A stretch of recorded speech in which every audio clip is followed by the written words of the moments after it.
Mari kita bersatu dalam doa. Kita satukan hati kita. Bapa Tuhan Yesus Roh Kudus, terima kasih. Kami ucap syukur punya Allah seperti Engkau.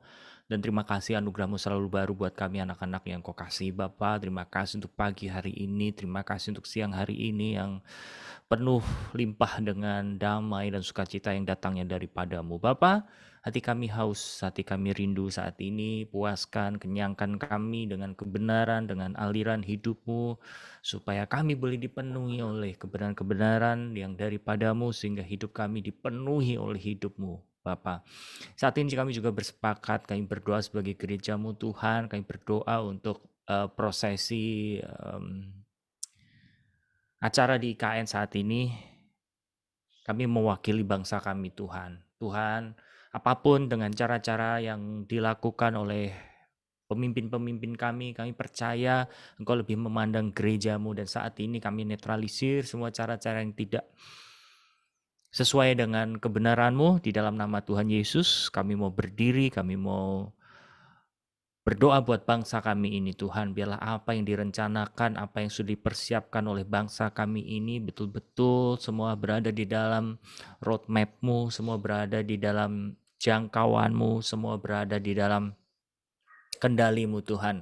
Terima kasih Kau sudah berdaulat atas bangsa kami, sehingga Engkau terus membawa bangsa ini menjadi kepala bukan ekor, dan kasih karunia-Mu boleh turun sehingga pertobatan hari demi hari semakin bertambah, dan jiwa-jiwa pada ditarik semua untuk menyerahkan diri kepada Engkau Tuhan, mengakui Yesus sebagai Tuhan dan Juru Selamat.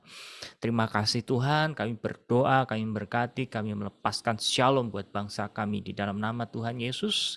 Dan kami juga mendeklarasikan Tuhan bahwa pandemi ini selesai, dan pandemi berubah menjadi endemik, dan kami boleh kembali melakukan setiap kegiatan kami sesuai dengan kehendak-Mu, sesuai dengan rancangan-Mu, tanpa dibatasi oleh segala sesuatu di dalam nama Tuhan Yesus. Dan biarlah Engkau terus membawa kami ke rancangan-rancangan yang menurunkan surga ada di bumi ini.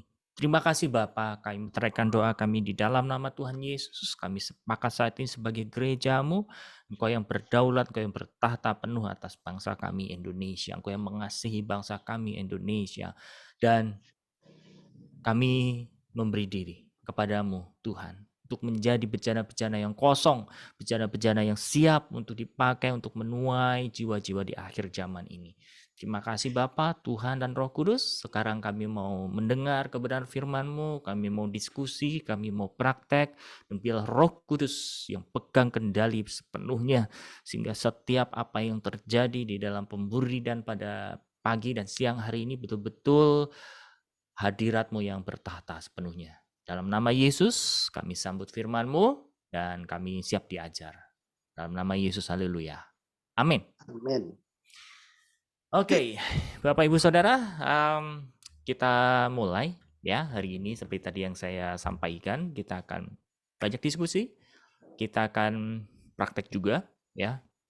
Nanti kalau ada yang Bapak Ibu Saudara terdorong, tergerak ya, silahkan memberi diri untuk kita sama-sama praktek. Nah, dari materi yang sudah kita pelajari di buku 6, saya sedikit review kembali ya, bahwa buku 6 ini bicara tentang bagaimana mengajarkan hidup dipimpin oleh Roh, hidup dipimpin oleh Tuhan. Di dalam materi-materi itu ya, kita diajar untuk betul-betul menyerahkan tubuh kita, kehendak kita, semuanya hak kita kepada Tuhan, dan kita setia terus untuk mematikan kedagingan dan mengikut jalan Tuhan, supaya betul-betul kita bisa menangkap, kita betul-betul bisa mendengar apa yang Tuhan mau untuk kita lakukan dalam hidup kita. Ya, tanpa kita mendengar suara Tuhan, tanpa kita mematikan kedagingan, ini nggak akan sinkron Bapak Ibu Saudara. Ya, karena bahwasanya roh memang menurut, tapi daging kita lemah. Tapi ayat ini jangan dijadikan satu pembenaran, satu legalitas, karena keterbatasan kita ya udah berlindung di dalam keterbatasan bahwa daging kita lemah. Justru yang daging lemah ini harus kita pakukan, harus kita salibkan sedini mungkin supaya kita bisa mengikut jalan Tuhan, kita bisa taat, kita bisa setia ngikut Tuhan, supaya kita bisa menangkap mulai dari yang terkecil, dari yang sederhana, apa yang Tuhan kehendaki atas hidup kita, saudara. Ya, dan kemarin-kemarin kita sudah sedikit praktek ya, Bapak Ibu Saudara. Nanti eh, kita juga akan praktek, tapi satu hal yang perlu saya tegaskan di sini, untuk mendapatkan sesuatu intuisi, untuk mendapatkan bahkan satu nubuat dari Tuhan, Bapak Ibu, kita harus mulai dari diri kita dulu sebetulnya. Ya, kalau kecenderungan kita menangkap sesuatu itu banyaknya keluar, buat si A, buat si B, buat si C, akan mudah buat si jahat untuk menaruh benih-benih yang tidak murni gitu. Karena bahwasanya namanya perubahan itu dimulai dari mana, saudara? Dari dalam, dari kita dulu. Nanti akan nyambung. Minggu depan saya akan masih terus mengumpulkan materi-materinya. Kita akan bahas tentang luka hati, luka batin. Ya, karena ini nanti arahnya ke apa? Ke spirit nabiah palsu, bahkan kita akan bicara tentang karunia roh. Dimulai dari apa? Luka hati. Dimulai dari pemulihan orang yang luka batin, dia belajar, dia menyerahkan hidupnya, dan pemulihan itu akan mendatangkan pelayanan roh. Kira-kira nanti arahnya akan ke sana. Saya sedang masih persiapkan terus. Nah, kembali lagi. Kemarin kita sudah banyak belajar tentang buku 6. Nah, sekarang saatnya dari Bapak Ibu Saudara, saya butuh feedback, saya butuh respon. Bagian-bagian mana yang Anda masih bingung, bagian-bagian mana yang masih menjadi pertanyaan, bagian-bagian mana yang menjadi kesulitan buat Anda praktek. Ya, apakah masih budeknya atau berisiknya atau membedakan mana sih yang dari Tuhan, mana sih yang dari diri kita, mana sih yang dari iblis, seperti itu. Ya, kemarin kita sudah dibawa mengalir untuk membahas tentang persepuluhan. Ya, sekali lagi bukan perpuluhan. Kalau berpuluhan itu bicara tentang berpuluh-puluh, tapi kalau persepuluhan itu bicara tentang sepersepuluh. Ya, dan kaitannya apa dengan kita mendengar suara Tuhan? Jelas ada. Karena persembahan persepuluhan itu adalah haknya Tuhan, Tuhan yang memiliki. Bukan kita yang membayar, Saudara, tapi kita mengembalikan. Ini jangan salah-salah konsep, ya. Karena ketika kita cara berpikirnya salah, konsepnya salah, akhirnya itu menjadi satu beban atau bahkan itu menjadi satu ketertuduhan juga, ya. Dan itu bisa menjadikan satu hal yang apa ya, menurut kita baik atau menurut kita salah. Kita masih diwarnai dengan hal seperti itu, Saudara. Betul nggak? Ya, kemarin buktinya banyak pertanyaan yang muncul, dan bahkan sebelumnya juga ada pertanyaan-pertanyaan, boleh nggak sih sebenarnya persepuluhan itu dipecah, boleh nggak sih persepuluhan itu ke sana kemari segala macam gitu. Dan itu sebenarnya menjadi bukti, Saudara, bahwa dalam kita mengembalikan haknya Tuhan, kita masih pakai akal pikiran kita, Saudara. Kita masih pakai mungkin perasaan kita, Saudara. Masih terdorong oleh empati, which is kemarin kita sudah bahas, namanya empati itu justru sesuatu landasan awal untuk kita melangkah. Ya, tapi kalau empati atau belas kasih kita tidak taklukkan di dalam ketatan Kristus, kebablasan juga. Ya. Jadi mengenai hal pengembalian persepuluhan itu sebetulnya langkah yang bagus untuk kita boleh belajar mengembalikan, untuk menangkap dan mendengar suara Tuhan. Tuhan, ini bagianmu. Kemanakah aku harus mengembalikan? Apakah semuanya atau seberapa? Gitu. Jadi kita tidak main yang ngatur, Saudara. Karena gini, kalau kita berjalan dengan logika kita berjalan dengan perasaan kita, Saudara. Kita yang ngatur loh, percaya nggak? Pernah saya berada di sana. Wih, mungkin karena jumlahnya terlalu banyak, oke lah saya pecah 50-50. Oke lah yang ini bagian ini bagian itu segala macam. Ya. Atau bahkan kita punya satu standar yang menurut kita baik, bahwa ya persepuluhan itu harus semuanya. Pokoknya semuanya harus dikembalikan ke sini, harus dibayarkan, padahal dikembalikan gitu ya. Harus dikembalikan ke sini, ke situ, dan seterusnya, Saudara. Padahal kalau kita renungkan, Saudara, sekali lagi, persembahan itu milik siapa? Milik Tuhan. Ya kalau kita mempercayai bahwa itu milik Tuhan, harusnya apa? Kita bertanya kepada si empunya itu, Saudara. Ya. Dan pernah nggak Anda berada dalam satu posisi gini? Anda sedang berdoa untuk mengembalikan haknya Tuhan, terus diarahkan kepada orang yang sebetulnya menurut Anda nggak tepat. Ada yang pernah mengalami seperti itu? Saya sering loh. Justru yang menurut saya, ini kayak nggak tepat gitu. Tapi ketika dibawa dalam doa, ayo arah aja ke sana. Ya udah, belajar ketaatan. Artinya apa? Kita bergerak, kita berjalan untuk mengembalikan itu bukan karena apa yang menurut kita baik. Bukan karena empati kita, bukan karena belas kasih kita, bukan karena like and dislike di dalam hati kita, tapi karena kita mau taat. Seperti itu, saudara. Ya, oke. Itu yang menjadi triggernya hari ini.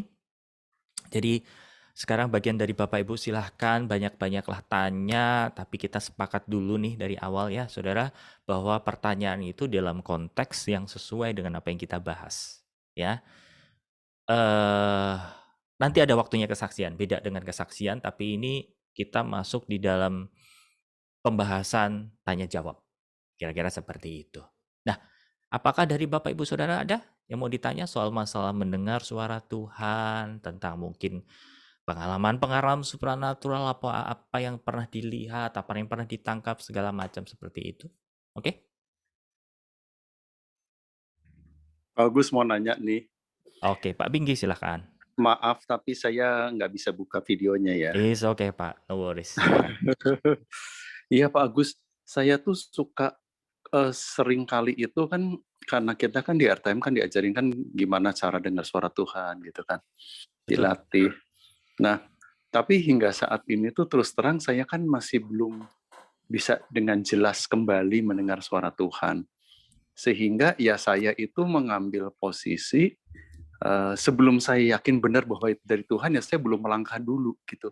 Nah, apakah itu benar nggak sih Pak Agus seperti itu? Oke, baik. Terima kasih Pak Binggi. Ini Terima pertanyaan kasih. yang sangat bagus. Saya percaya ini mewakili banyak orang. Nggak apa-apa, ini harus kita bahas gitu ya. Gini Pak Binggi, ini sebenarnya kendalanya adalah ketidakpastian dalam menangkap suara Tuhan.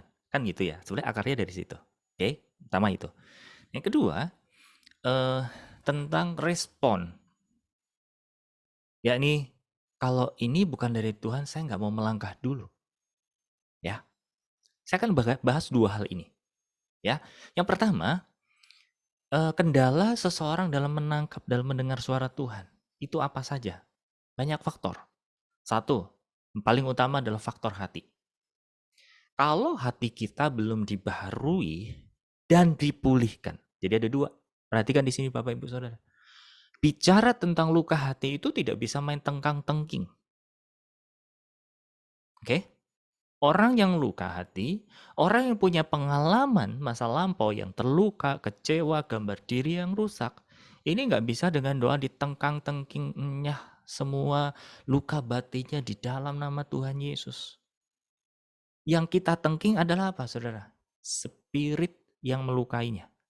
Yang kita tengking adalah memori yang terus diputar oleh si jahat. Paham ya? Hatinya perlu apa? Dipulihkan. Ketika hatinya dipulihkan, gambar dirinya akan progresif menjadi pulih juga. Sehingga seseorang ini betul-betul dia bisa berdamai dengan dirinya di masa lampaunya. Sehingga dia merasa secure di masa depannya dan hari ini. Tangkap dulu ya. Kemudian memohon hati yang baru. Supaya apa? Tidak menjadi tempat kelemahan-kelemahan kita. Karena sumbernya segala sesuatu hidup kita di hati, Bapak Ibu Saudara sekalian. Itu yang pertama, faktor yang mendorong atau mendukung seseorang bisa mendengar suara Tuhan atau tidak. Yang kedua yang tidak kalah penting adalah apa? Mindset kita, logika kita.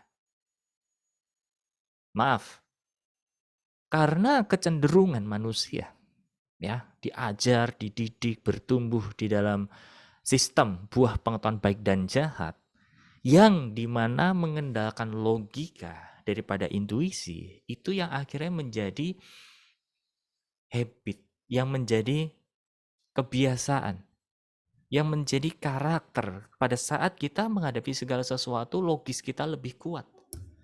Semua harus make sense. Semua harus masuk akal. Ya, bukan berarti firman itu tidak masuk akal. Kita nggak perlu akal sehat, saudara. Nggak gitu juga, karena make sense kita atau pikiran yang membuat itu masuk akal kita itu terpengaruh dari apa yang kita cerna, dari apa yang kita dengar, apa yang kita lihat, apa yang kita tangkap. Orang yang sudah menyerahkan hidupnya kepada Tuhan pasti akan mengalami pembaruan akal budi. Renew of mind, mengalami pembaharuan pikiran, ya, mengalami yang namanya metanoia di situ. Sehingga make sense-nya, masuk akalnya seseorang itu, Bapak Ibu Saudara, itu akibat dari apa? Akibat dari firman yang hidup di dalam pikiran seseorang. Anggap ya. Bukan berarti sesuatu yang datangnya dari Tuhan itu sepenuhnya nggak masuk akal, sepenuhnya dipaksakan. Kalau saya boleh agak sedikit kasar bilang ya, diperkosa. Karena atas dasar kita membabi buta bahwa itu dari Tuhan, itu nggak masuk akal. Ya, kamu masih berjalan dengan pikiran segala macam. Satu sisi ada benar ya, tapi satu sisi lain, saudara, kita nggak bisa meremehkan pikiran kita, karena pikiran kita adalah bagian yang dibaharui oleh apa, saudara? Spirit, yang dibaharui oleh roh. Nangkap di sini? Nah, tapi kembali lagi, kenapa orang cenderung agak susah menangkap dengan clear atau ragu untuk mendengar suara Tuhan? Karena logikanya banyak jalan. Oke? Wah, nanti kalau ini begini, saya lakukan ini, nanti begitu. Kalau saya melangkah begini, nanti resikonya ini, itu. Banyak sekali, saudara. Hal-hal yang mengganggu untuk kita menangkap dari Tuhan. Ya. Jadi, fondasinya dua dulu ini. Untuk supaya seseorang itu bisa menangkap dari Tuhan. Yang pertama yang membuat harus kita secure adalah hati dipulihkan, mohon hati yang baru. Yang kedua adalah harus mengalami pembaharuan akal budi. Yang ketiga apa? Yang ketiga adalah haus akan firman Tuhan. Karena firman Tuhan akan menjadi dasar utama. Firman Tuhan akan menjadi barrier. Ya. Keempat saya tambahkan adalah apa, saudara? Spirit penundukan diri. Ini penting, ya.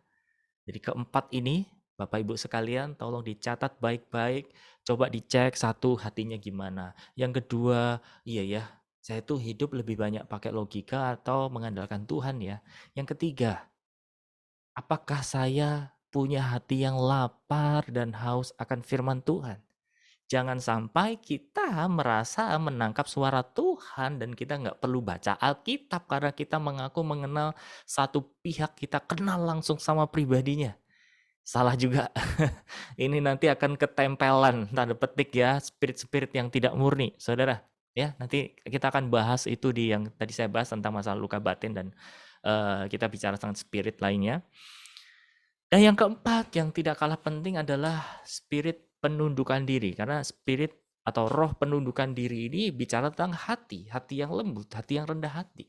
Penting kita memiliki satu penundukan diri karena itu adalah satu nilai yang membuktikan bahwa kita taat, kita takut akan Tuhan. Kalau kita hanya mengaku yang penting aku pokoknya takut akan Tuhan. Lebih takut sama Tuhan daripada ketimbang takut sama manusia. Jangan dibolak-balik seperti itu, ya. Kita takut akan Tuhan itu memiliki buah tunduk sama hierarki yang ada. Seperti itu. Itu yang pertama. Oke? Sebentar, Bapak.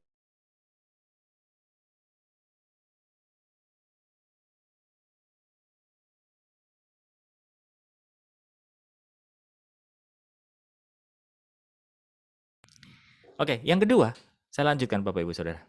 Maaf, sedikit ada sponsor. Yang kedua, bicara tentang tadi, kalau kita nggak tahu pasti atau yakin itu dari Tuhan, lebih baik ditunggu. Saya setuju bagian ini. Tapi evaluasi, apakah waktu demi waktu dengan cara seperti ini kita jadi bisa dengar suara Tuhan? Atau bahkan kita mandek di bagian situ? Kalau mandek artinya apa? Mohon maaf, ada keraguan nih. Nah, kalau terjadi ini bertahun-tahun, terjadi berulang-ulang, kita punya metode untuk lebih banyak diam supaya kita akurat, itu datangnya dari Tuhan. Seperti itu ya. Bapak Ibu bisa mulai dengan keputusan untuk apa? Mengambil keputusan yang pertama, Anda tidak keluar dari jalur kebenaran firman. Yang kedua, ada nilai-nilai kasihnya, tunduknya, tidak memaksa orang. Pilih. Dengan kata lain apa? Belajar melangkah.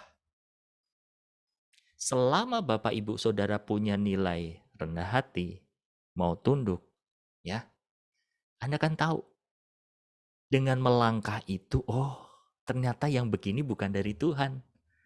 Nah, hati yang humble itu akan membuat kita, Tuhan, ternyata aku salah. Tapi kalau kita nggak pernah melangkah, nggak pernah praktek, kita juga nggak akan tahu salah kita di mana, yang benar yang mana, seperti itu. Jadi, istilah ini saya setuju, saudara. Learning by doing, belajar dengan melakukan, mengerjakan, gitu ya. Sampai nanti tahapan tertentu, ketika ketaatan kita menjadi sempurna, kita betul-betul, kita akan gerak kalau kita gerak, kita berhenti kalau kita berhenti. Nah, ini sampai titik ini Bapak Ibu Saudara, Anda harus melewati proses yang agak panjang nih. Anda harus yakin dulu bahwa Anda bisa dengar suara Tuhan, karena kalau enggak, itu akan menjadi kendala. Itu akan menjadi PR di dalam diri Anda karena belum bisa dengar Tuhan memakai prinsip itu tadi. Saya mau berhenti dulu. Saya nggak mau bergerak kalau Tuhan nggak mau gerak. Kalau Anda dengan clear bisa dengar suara Tuhan, itu bagus. Tapi kalau Anda belum clear dengar suara Tuhan dengan prinsip ini, maaf, ini akan berhenti di situ. Nangkep? Ya. Jadi itu penjelasan saya. Pak Bingki, apakah cukup mewakili atau ada yang mau ditanya lagi? Silahkan. Betul yang diuraikan Pak Agus itu betul sekali mengenai kondisi saya itu ya. Pak Agus, saya mau nanya, kalau Ya, untuk tadi pemulihan hati itu kan berarti kan bukan karena didoakan tapi karena dipulihkan gitu ya. ya, Karena kalau misalnya tadi ketempelan ada spirit-spirit apa itu kan yang ditengking-tengking itu, tapi kalau untuk pemulihan hati kan memang itu beda lagi gitu ya. Nah itu betul. caranya, ada 2 pertanyaan, caranya seperti apa Pak Agus Oke. maksudnya? Itu yang pertama. Terus yang kedua itu, memang untuk saya itu menunggu suara Tuhan, tapi memang sampai sekarang juga tak kunjung datang yang saya harapkan itu, sehingga itu kan akhirnya jadi nunda-nunda, buang waktu. Tapi memang saya tuh orangnya juga, kalau saya melangkah dan salah itu tuh, saya tuh kayak nyesel gitu, kayak nyesel dan apa ya, jadi saya juga nggak mau salah gitu loh. Jadi ya Hmm. yang tadi Pak Agus bilang tuh learning by doing tuh, kayaknya untuk saya itu hal yang memang agak agak agak berat juga gitu, tapi itu ternyata tadi Pak Agus bilang proses yang harus dilalui ya, tapi memang saya tuh orangnya tuh kayaknya tuh pengen sekali melangkah tuh, itu benar, sekali melangkah benar sekali, jadi nggak pengen, apa, istilahnya melangkah lalu misalnya gagal atau jatuh, terus habis itu coba lagi, melangkah lagi, coba lagi, melangkah lagi. Itu yang saya hindari sebetulnya tuh, itunya, apa, hal seperti itu gitu Pak Agus. Nah itu 2 Oke, hal itu Pak. Iya, oke. makasih. Baik, baik Pak Bingki. Sebelumnya saya minta izin dulu Pak Bingki. Kemarin kan praktek ya, kita minggu lalu itu baru 1 orang kalau nggak salah sama Ibu Dina ya. Waktu itu kita belajar untuk kita berdoa, saya coba dapetin sesuatu buat Ibu Dina itu kayak apa, segala macam yang dialami seperti apa, dan cara penyampaiannya seperti apa, dikonfirmasi benar atau tidak gitu ya. Dan itu hanya di kulit saja sebetulnya. Nah kali ini kita sekalian praktek boleh nggak nih Mbak Pinky? Saya nggak akan buka banyak hal tentang hal yang sensitif gitu ya, dan Roh Kudus juga nggak kasih tunjuk sih sampai sedetail itu gitu. Tapi sebenarnya boleh nggak kalau saya misalkan nanya-nanya kayak kayak gini loh, Pak Binggi datang ke dokter atau datang ke psikolog nanya-nanya gitu, boleh nggak nih Pak? Boleh boleh Pak Agus, Boleh ya? Ya, boleh. oke. Tapi saya akan batasi kok Pak, nggak secara spesifik gimana-gimana. Mhm. Sorry nih, Pak Bingki, saya mau konfirmasi dulu. Apakah Pak Bingki itu tipe orang, kan ada tipe gini ya, ada tipe orang yang spontan. Mhm. Udah aja pokoknya dapat dorongan, dapat impresi, dapat gerakan, langsung jalan, gitu. Terus ada tipe-tipe orang yang pemikir. Artinya pemikir gini, segala sesuatu ditimbang-timbang dengan baik, dipastikan gitu ya. Baru kalau udah pasti melangkah. Nah, yang ketiga adalah tipe yang dua-duanya. Nah, biasanya spirit atau roh, tentunya yang saya maksud adalah Roh Kudus di situ ya. Kalau Roh Kudus ngajarin itu bisa dua-duanya ini bekerja. Artinya apa? Kita adalah orang yang memang nggak mau buru-buru, tapi juga nggak mau lambat-lambat, ngerti ya? Artinya apa? Setiap kali dapat sesuatu dari Tuhan, kita cek, recheck, oh ini dari Tuhan, oke, saya melangkah. Tapi kalau memang itu bukan dari Tuhan, oke, saya akan berhenti. Seperti itu. Nah, dari ketiga tipe, apakah betul Pak Bingki tipe yang kedua?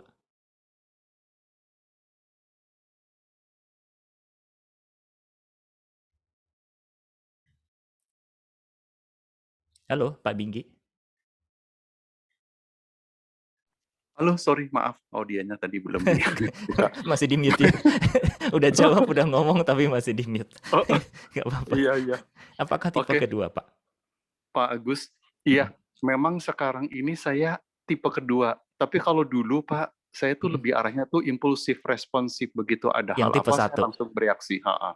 Oke, Tapi I dengan see. berjalannya waktu, akhirnya Kedewasaan. saya belajar dari apa? Belajar dari kenyataan, belajar dari masalah. Saya jadi akhirnya timbang-timbang, Pak Agus. Mm-mm. Plus minusnya apa? Kalau saya ambil langkah ini plus minusnya apa? Dan memang itu akhirnya jadi kebawa sampai saat ini. Dan juga karena mungkin background pekerjaan saya terdahulu yang saya tuh udah terframing seperti itu di dalam pekerjaan juga. Jadi akhirnya tuh sangat timbang-timbang Pak Agus untuk Oke, plus minusnya apa. Jadi nomor 2 itu benar Pak Agus. Yang Pak oke. Agus ngomong tuh memang saat ini saya seperti itu kondisinya. Baik. Yang kedua, Pak, saya mau konfirmasi lagi. Saya belum, kita berdua belum kenal secara dalam ya, Pak ya. Maksudnya backgroundnya Pak Bingki saya juga belum tahu segala macam. Eh, apakah pekerjaan Pak Bingki ini menuntut satu kepastian? Kalau di akuntansi itu ada hitung-hitungan yang pasti. Kalau di IT itu ada coding-coding, ada kode-kode yang harus presisi. Seperti itu. Bisa dibilang saya dulunya di bidang marketing, Pak. Di bidang marketing, tapi dalam marketing ini tuh dikalkulasi segala risikonya dimitigasi, diantisipasi, dan hal seperti itu, Pak. Jadi memang bisa dikatakan itu memang gimana caranya untuk bekerja dan meminimalisir sedikit mungkin risiko-risiko. Gitu, Oke. Pak. Oke, saya tangkap poinnya. Jadi, apa yang saya tangkap hari ini, Pak Bingki, kenapa saya tadi mohon maaf ya, pancing-pancing seperti itu mengkonfirmasi supaya ini apa yang antara saya dapat nih bener nggak nih? Gitu loh. Mm. Karena ketika kita berjalan dipimpin Roh juga harus memastikan apa yang kita tangkap itu benar. Makanya Iya. butuh klarifikasi seperti itu gitu loh. Jadi dengan jawaban Pak Bingki dengan memitigasi, memastikan segala macam itu sebenarnya sudah menjawab bahwa maaf Pak Bingki, pola di dalam pemikirannya Pak Bingki betul itu ke-frame Pak, ya. Tanpa disadari nih, tanpa disadari. Oke, tapi gini, jangan dijadikan ini sesuatu hal yang membuat apa ya, Bapak terpuruk atau apa, karena Tuhan tuh kenal banget hatinya Pak Bingki dan saya nggak tahu pertobatannya dulu Pak Bingki bagaimana, tapi, mmm, impresi yang saya tangkap Pak Bingki ini kenal Tuhan bukan karena orang, tapi karena ada dorongan yang memang pengen deket sama Tuhan, betul nggak? Betul sekali, Pak. Ya, oke. Jadi, wow, Tuhan kasih kasih apa ya, kasih perasaan di dalam hati saya gimana sebetulnya hatinya Pak Bingki itu sangat mengasihi Tuhan dan begitu sebaliknya Tuhan mengasihi Pak Bingki. Hanya saja itu Pak, tanpa kita sadari dan masalah yang dialami oleh Pak Bingki ini adalah mewakili orang yang jutaan orang mungkin gitu ya, yang tanpa sadar hidupnya ke-frame, hidupnya kebingkai oleh pattern hidup sehari-harinya. Apakah itu salah mutlak? Saya bilang tidak, Pak. Mempertimbangkan segala sesuatu, harus bijak segala sesuatu, saya sangat setuju dan itu nilai yang harus kita miliki, saudara. Kenapa? Karena saya juga tipe orang yang dulu mirip Pak Bing yang tadi bilang, saya orang yang impulsif, dulunya orang yang tergerak bebas, yang spontan banget gitu ya. Awal-awal ketika bertobat, dapat impresi apa, langsung jalan, langsung jalan. Akhirnya apa? Nabrak sana, nabrak sini. Akhirnya sekolah kehidupan itu yang membuat saya belajar untuk lebih peka lagi, lebih belajar tentang kedewasaan, mempertimbangkan segala sesuatu kalau dapat dari Tuhan, gitu ya. Sama seperti sekarang ini, ya. Ketika satu dorongan di dalam hati saya mendapat sesuatu, saya perlu klarifikasi dulu nih. Benar nggak? Karena kalau enggak, saya bisa ditipu sama iblis. Saya merasa sok tahu, saya jadi sombong. Ngelihat-ngelihat orang, masalahmu ini, masalahmu ini, masalahmu itu. Awal-awal mungkin bagus, saudara. Tapi lambat laun karena hati kita disuguhkan dengan hal-hal yang menurut kita benar terus, sombong. Itu. Sehingga saya menarik kesimpulan di sini bahwa kita semua mungkin punya pengalaman yang sama. Ya. Dulu yang tadinya orang yang spontan, sekarang lebih bijak, lebih betul-betul memperhitungkan ini kalau misalkan apalagi kalau Bapak Ibu Saudara makin dibawa sama Tuhan naik bukan turun, menjadi kepala bukan ekor. Itu benar-benar segala sesuatu harus dipertimbangkan dengan bijak sama Tuhan. Karena kalau nggak ada pertimbangan udah, akhirnya apa? Kita bukan jadi berkat, tapi jadi masalah. Ya, jadi di sini saya kembali lagi Pak Bingki. Maaf kalau saya agak melantur kemana-mana. Pokoknya saya sudah dapat di sini bahwa Pak Bingki itu sebenarnya punya hati bekal yang udah cinta sama Tuhan. Hanya saja itu tadi ya, saya tidak menyalahkan siapa-siapa di sini. Kita semua itu korban dari kejatuhan Adam dan Hawa. Memakai buah pengetahuan baik dan jahat sehingga kita punya pattern, punya pola yang diputar begitu. Ya. Nanti saya boleh doakan Pak Bingki nanti ya setelah ini saya Boleh, Pak. kalau diizinkan saya akan bantu Boleh Bapak untuk sekali, Pak. berdoa. Nah, yang kedua, karena terbangun pola seperti apa yang harus dilakukan? Kalau saran saya gini, Pak. Hati kita kalau sudah dipulihkan, kita akan punya hati yang secure, punya hati yang aman. Dalam arti apa hati yang aman? Karena motivasi kita mau belajar menjadi serupa seperti Kristus, mau didewasakan, akan menjadi pribadi yang fair. Fair dalam arti apa? Gini, ya kalau salah diakui. Tapi tidak berlama-lama di dalam kesalahan. Ya, kesalahan boleh kita menjadikan itu sesuatu titik balik untuk kita bertobat, untuk kita berubah. Oh, ternyata saya begini. Gitu ya. Bisa nggak nih Bapak Ibu sekalian, kalau didapati kesalahan, didapati kekurangan dan kelemahannya di mana, bisa nggak Anda memandang di titik itu? Oke, ternyata saya dikritik di bagian ini.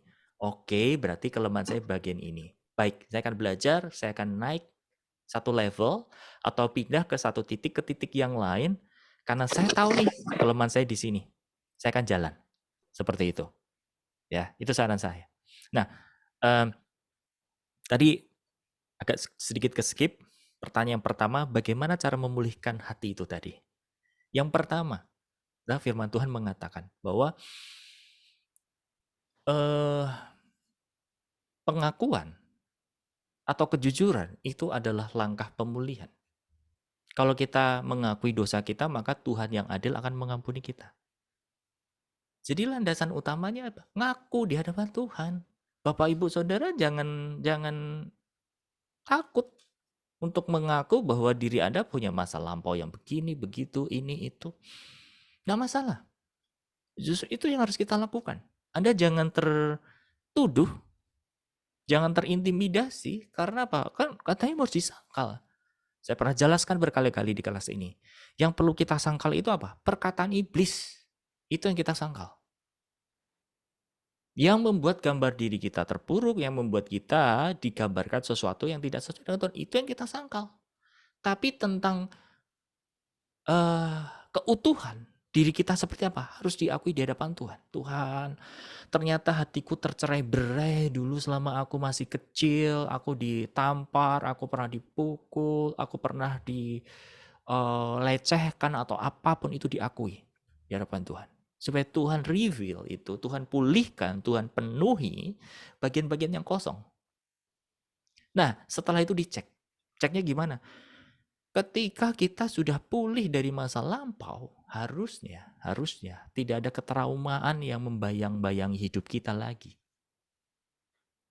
Ketraumaan bukan hanya satu memori saja Bapak Ibu Saudara, tapi ketraumaan itu bisa akhirnya menjadi satu benih yang membuat kita hidupnya di-drive atau didorong oleh ketraumaan itu. Misal, saya beberapa tahun yang lalu, mungkin beberapa rekan-rekan di sini tahu ya, saya tuh nggak makan daging sapi, which is sebenarnya bagus sih. Saya nggak makan beef. Kalau ditanya, kenapa nggak mau? Nggak mau, pokoknya nggak doyan aja, pokoknya nggak doyan aja. Sampai Pak Andres tuh bilangnya, kenapa nggak mau doyan? Nggak tahu Pak, pokoknya nggak doyan. Diubah aja daging sapi, jadi daging ayam. Tetap nggak bisa Pak, gitu. Akhirnya saya bawa dalam doa, iya Tuhan, kenapa nih kok saya nggak bener-bener semacam ada ketraumaan gitu. Saya tuh didorong nggak mau makan beef, nggak mau makan daging sapi. Ternyata Roh Kudus balik, flashback. Ada pengalaman dulu saya makan steak yang masih darahnya banyak. Itu nempel di bawah alam sadar saya rasa itu sehingga saya trauma. Ketika saya saya tahu Tuhan sembuhkan bagian ketraumaan saya dulu di bagian ini. Akhirnya apa? Hari ini saya doyan makan beef. Jadi saya nggak doyannya itu karena apa? Karena trauma. Tapi kalau Anda, Bapak Ibu Saudara nggak mau makan daging supaya Anda sehat, itu good. Lanjutin aja. Ya, bukan berarti di sini saya maksakan Bapak Ibu Saudara makan daging aja nggak apa-apa. Enggak, saya nggak makan daging karena trauma. Bukan karena saya mau sehat. Enggak. Karena ada beberapa orang yang hari-hari ini nggak makan daging yang darah merah gitu ya. Darah merah tahu ya, yang daging-daging kepala, kaki 4 itu. Ya, ikan, ayam itu masih nggak masalah seperti itu. Oke, kira-kira itu, Pak Binggi, apakah cukup menjawab? Iya, terima kasih banyak Pak Agus. Nanti tolong doanya Pak. Oke, kita boleh berdoa sekarang, Pak Binggi. Iya, silakan Pak. Oke, saya ajak Bapak Ibu Saudara untuk sama-sama ya. Saya tidak tahu pasti Pak Binggi punya pengalaman masa lampau apa, tapi saya percaya hari ini, detik ini tuh Tuhan kasih ingat antara 2 sampai 3 kejadian. Bapak nggak perlu sampaikan di sini, cukup di dalam hati saja, akui itu di dalam Tuhan. Nggak tahu, benar atau enggak, itu yang saya tangkap 2 sampai 3 satu pengalaman itu masa lampau sekali. Ya, silahkan akui itu Tuhan, ya ternyata kejadian itu masih membekas. Aku mau datang kepada Engkau, aku mau dipulihkan. Bawa hatinya Pak Binggi ke Tuhan, ya. Nanti selebihnya saya akan berdoa buat Bapak. Oke ya. Mari saya ajak Bapak Ibu Saudara untuk bersatu hati, kita sama-sama doakan Pak Binggi. Horia matakara nama shikenatur ini kena takara nama shikenatur no yang takara nama shikenatur ini akara. Silakan Pak Binggi mulai berdoa secara pribadi dengan mic yang ditutup boleh Pak ya, supaya tidak terdengar oleh kita semuanya, hanya pribadi Bapak sama Tuhan saja yang perlu tahu. Haleluya. Ya ramashikenatur ini kiara mashikenatar ya ramashikenatur kiana mashikenatur na kiara ramashikenatur ya. Tuhan, saat ini kami bersehati, kami berdoa buat anak Allah yang Kau kasihi, yaitu Pak Binggi ini. Tuhan, Kau begitu mengasihinya. Dan begitu sebaliknya, Engkau mendapati hati yang indah, hati yang tulus untuk mengasihimu, yaitu hatinya Pak Pinky ini. Dan biarlah kerinduanmu dan kerinduan Pak Pinky ini tidak disekat oleh masa lampaunya beliau. Di dalam nama Tuhan Yesus, saat ini biarlah kuasa kasih-Nya dari Bapa Surgawi itu turun memulihkan. Sehingga setiap rekaman-rekaman di masa lampaunya ini yang disangka itu semua sudah lewat, sudah didoakan, sudah ditengking-tengking. Tapi ternyata itu masih mendorong kehidupannya saat ini. Bapa, biarlah dengan pekerjaan Roh Kudus saat ini menjamah melawat Pak Pinky. Di dalam nama Tuhan Yesus terpulihkan setiap kejadian-kejadian itu Engkau kembalikan sesuai dengan kebenaran bahwa beliau tidak mengalami itu.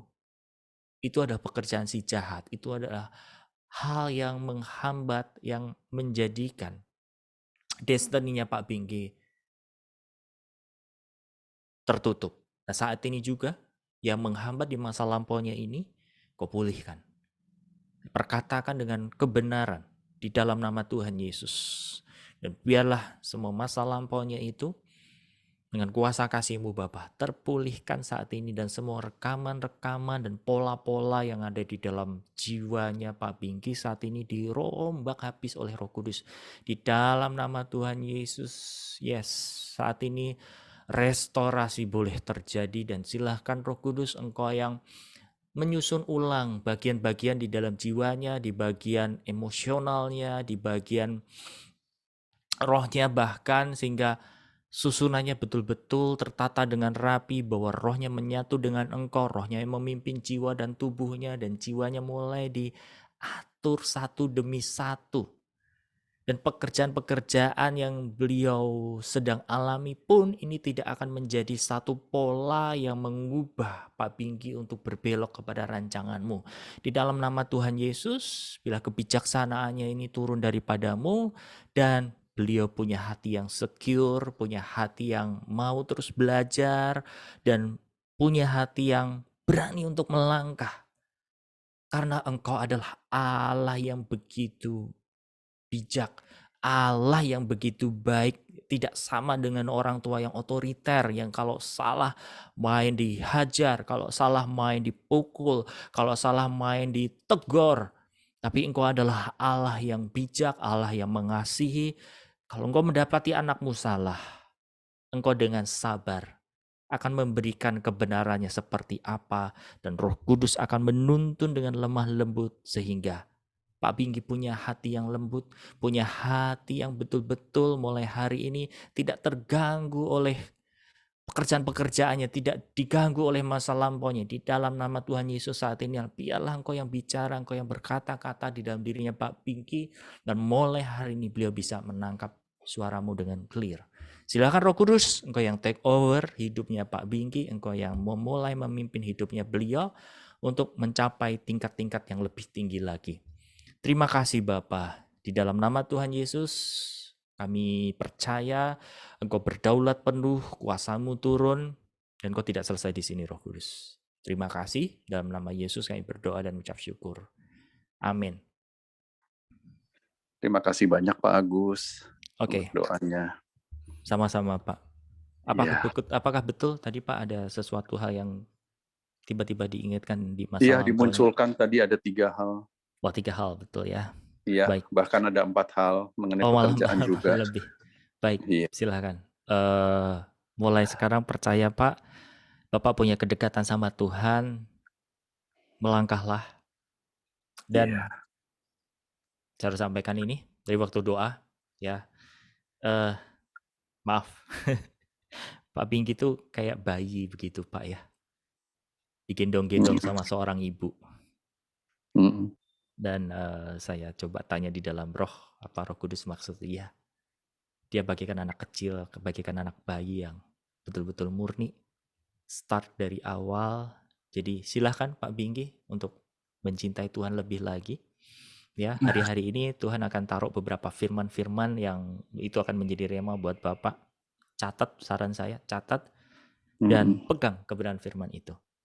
Jadi Roh Kudus akan pimpin Pak Pinky untuk mendengar suara Tuhan melalui firman dulu nih. Ya, Tuhan iya, ingatkan firman-Nya terus. Nah, mm, mulai setelah itu mulai belajar untuk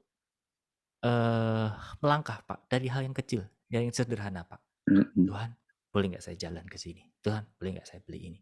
Melangkah aja dulu. Iya. Mhm. Kalau memang nggak akurat Pak, nggak apa-apa. Oh ternyata saya salah. Roh Kudus, ampuni aku. Aku mau Mhm. mencoba lagi. Gitu Pak Binggi. Ya, selamat Terima praktek kasih banyak. Pak Binggi. Terima kasih Oke, banyak Pak Agus ya. sama-sama. God bless Pak Binggi. God bless dan berkati. Oke, next. Ada yang mau tanya?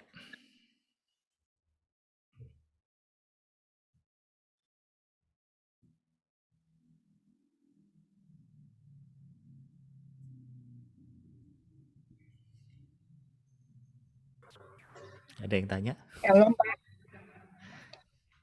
Siapa ini? Sebentar. saya Susan Bapak. Oh, Bu Susan. Silakan Bu. Ya ini saya mau nanya, kalau misalnya kita ngasih persepuluhan, Mm-mm. itu setiap kali persepuluhan itu saya ini kerasa banget Pak. Kadang-kadang memang misalnya bulan ini untuk jangka ini saya doa Tuhan tuh bilang kasih ke si A, oke si A ya, udah kayak organisasi atau suatu gereja. Begitu saya kasih memang berkat itu kembali lagi, Tuhan tuh nggak pernah ngutang, dibalikin lagi lebih. Oke. Nah, karena merasa begitu, bulan depannya saya nggak nanya lagi Pak, saya main kasih aja. Terus Oke. gitu sampai berapa lama sampai kayaknya tingkap-tingkap langit itu kayak ketutup gitu Pak. Sampai saya tuh nanya sama Tuhan, kamu salah gitu. Apa itu salah Pak? Setiap kali kita ngasih persepuluhan, apa kita harus selalu tanya sama Tuhan gitu? Ya. Nggak Seperti bisa tadi saya setiap itu rutin. pertanyaannya Kenapa? itu Bu Susan ya. Iya, nggak setiap Oke. kali bisa rutin gitu. Kadang-kadang Oke, suka baik. males Pak. Kadang-kadang itu kita pegang uang, takutnya habis atau gimana ya, takut kepake, langsung main transfer aja gitu Pak. Oke. Terima kasih kejujurannya Bu Susan. Luar biasa. Ya, seperti tadi saya jelaskan Bu Susan, yang pertama ya, bahwa yang namanya persembahan, apalagi persembahan persepuluhan itu adalah hak prerogatifnya Tuhan. Duitnya mau buat apa, ke siapa, itu ada di tangan Tuhan. Seperti tadi saya sampaikan, bukan Ibu Susan saja, saya juga pernah mengalami hal yang seperti itu Bu. Artinya apa? Jalan autopilot aja Bu. Yang menurut saya baik, menurut saya tepat, ya udah. Buat saya ya udah lega gitu. Apakah itu salah? Dibilang salah juga enggak. Tapi kalau kita bicara tentang kedewasaan, Tuhan akan buat kita akan makin jauh presisi, Bu. Ya, bahwa apa yang kita lakukan udah bukan lagi benar atau salah. Tapi apakah sesuai kehendak Tuhan yang berkenan atau yang sempurna? Ya. Jadi sebetulnya Bapak Ibu Saudara, ketika Anda mengembalikan persepuluhan kepada Tuhan dengan apa yang sudah Anda lakukan, itu bukan pekerjaan yang jahat, bukan.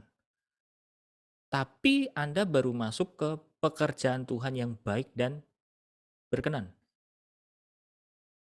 Kalau Anda mau melangkah lebih lanjut, bertumbuh, harus sempurna. Artinya apa? Mulai dengar.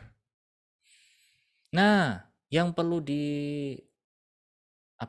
yang perlu ditambahkan di dalam dirinya Bu Susan adalah itu tadi Bu, jangan malas nanya.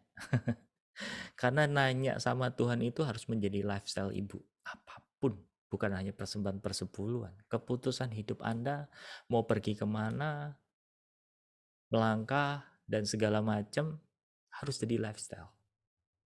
Ya, saya kasih contoh satu. Beberapa minggu lalu, ada kakak saya dari daerah ya, tuh pergi ke Bandung. Bukan dikabari sih, saya lihat di story-nya. Lah, kok ini di Bandung? Saya tanya. Lah, kamu di Bandung, Mbak? Iya. Oh, padahal Jakarta Bandung kan deket ya? Dibilang deket lah. Terus, sebetulnya kalau mau spontan aja, bisa nggak? Langsung berangkat saya ajak istri. Bisa. Saya bilang sama kakak saya gini, oke, coba ya, saya timbang-timbang dulu. Bahasa saya timbang-timbang dulu, saya tanya Tuhan dulu ya, nggak gitu, karena Ya, saya berhikmat saja, saya bicara dengan meskipun itu keluarga saya, imannya tentu nggak sama gitu kan ya, tapi bahasa saya, "Oke, coba aku timbang-timbang dulu ya," saya bilang gitu. Saya mulai ngomong sama istri saya ceritakan, "Terus gimana? Kamu dapatnya apa? Tunggulah besok pagi."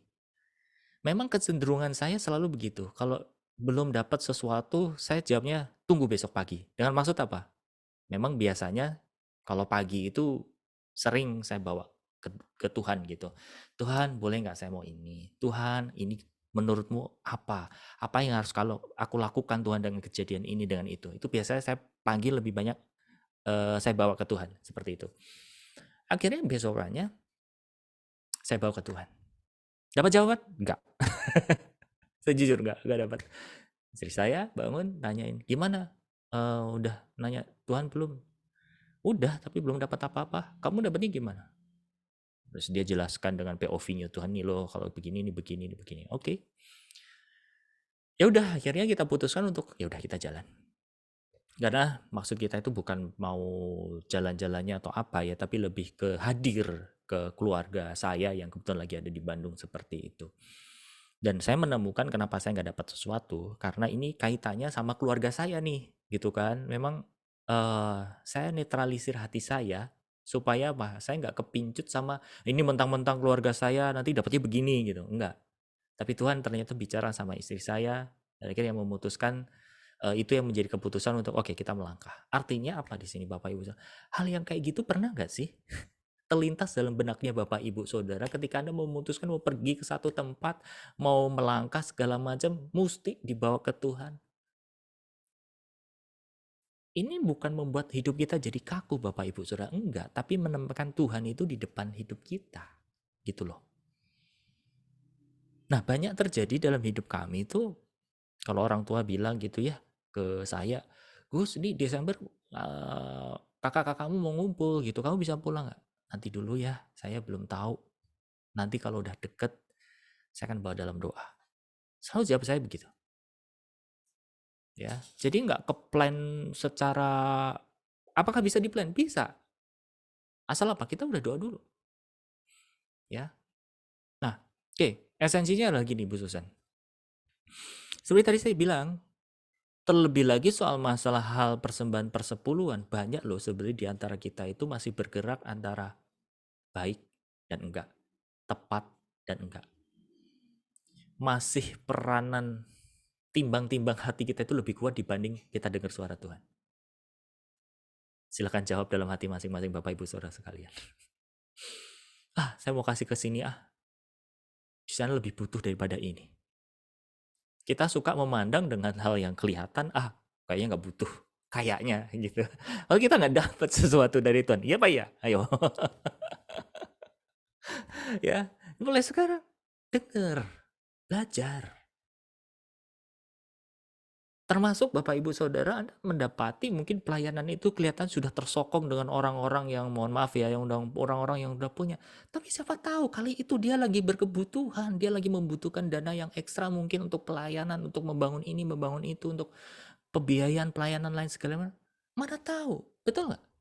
Kalau kita berjalan dengan logika kita nggak akan tepat sasaran. Sehingga gini, kalau petani mau menanam sesuatu, pohon atau tanaman, buah, perlu nggak sih memperhitungkan musim dan media tanamnya? Sangat. Artinya apa?